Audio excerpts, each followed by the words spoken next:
আসসালামু আলাইকুম রহমতুল্লাহি আবরকাতুহ।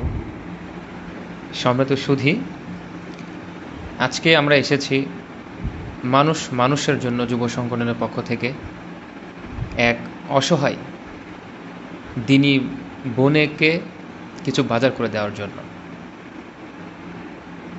সম্মানিত হাজিরিন, একটা কথা বলতে হয় যে সেই সকল ব্যক্তিদেরকে আল্লাহ তাআলা বেশি পছন্দ করেন যারা অপর এক ইয়াতিম, মিসকিন, অসহায়, বিধবা দিনী বোন এবং ভাইয়ের পাশে দাঁড়ায়। তদ্রূপ আল্লাহ তাআলার কাছে শুকরিয়া, আমরা চেয়েছি সেই দিনী বোনের পাশে এসে তাকে একটু কিঞ্চিত পরিমাণে সাহায্য সহায়তা করা। তো এগুলো সব কিছু হয়েছে আপনাদেরই বদৌলতে, আপনাদেরই ভালোবাসা। বিশেষ করে প্রবাসী দিনী ভাই যারা আছেন, বোন যারা আছেন, তাদের ভালোবাসায় কিন্তু আজকে আমরা এটা করতে পেরেছি। যে দিনী বোনের আজকের প্যাকেটিংয়ে আপনারা দেখছেন অনেক কিছুই তার জন্য বাজার আমরা করেছি।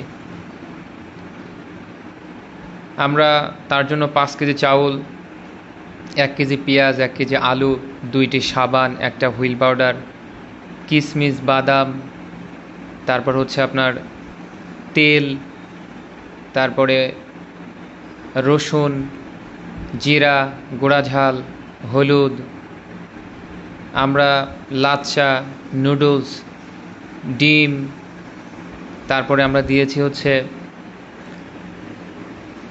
মাংস দিয়েছি 2 কেজি।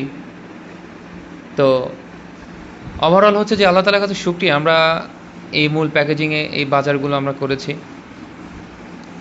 এবং সত্য কথা বলতে আমরা চাই যে সামনের দিনগুলোতে মানুষের জন্য যুব সংগঠনের পক্ষ থেকে সবসময় এমন ভালো কিছু করতে।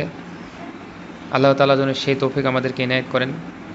আরও বেসিক্যালি আপনাদেরকে একটা কথা বলতে চাই যে বিভিন্ন সময়ে বিভিন্ন মুহূর্তে আমরা কিন্তু মানুষের জন্য যুব সংগঠনের পক্ষ থেকে চেষ্টা করি অসহায় মানুষের পাশে দাঁড়িয়ে ভালো কাজ করা, দিনী বিধবা বোনের পাশে দাঁড়িয়ে তাদেরকে খেদমত করা, এবং ওভারঅল হচ্ছে আমরা তাদের পাশে থেকে নিজের সন্তানের মতো করে, নিজের ভাই বোন ভেবে তাদেরকে আর্থিকভাবে সাহায্য সহায়তা করা।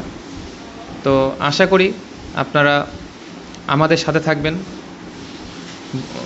মানুষের জন্য যুব সংগঠনের পক্ষে সবসময় কাজ করবেন। আমরা চাই সবসময় অসহায় দিনী মানুষের খেদমতে ভালো কিছু করার। তো আপনারা সবাই মানুষের জন্য যুব সংগঠনের জন্য দোয়া করবেন এবং প্রবাসী দিনী ভাই এবং বোনদের জন্য দোয়া করবেন যারা আমাদেরকে এই আর্থিক সহযোগিতাগুলো করেন।